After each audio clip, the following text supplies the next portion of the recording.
So I had this data recovery job in. It's an SSD. Absolutely pathetic. That's the size of the SSD and that's the size of the board you get. But it does the job, I suppose, until it don't. But it weren't connecting, and also when I was putting it into my dock, it was making a buzzing noise, and it usually does that when it's got a short on the board. So I just went round and checked all the capacitors.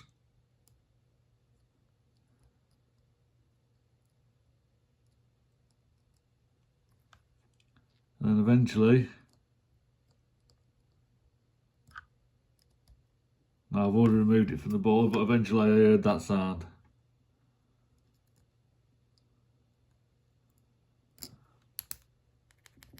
Helps if your meter's working.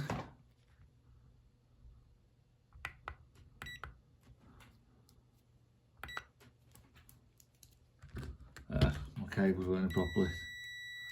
So make sure your cables are in properly.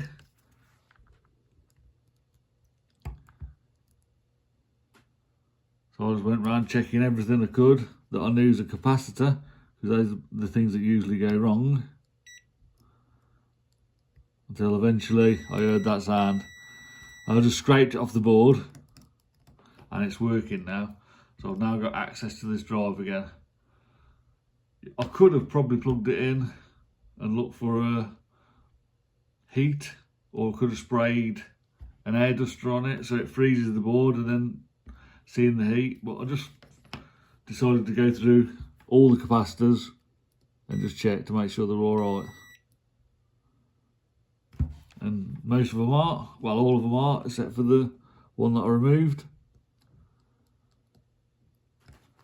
So now I've got access to the board again. So that's what I have to do. Well, it's worth checking before you send it in to some professional to do, because 5 minutes searching and then just remove it off the board and see if it works.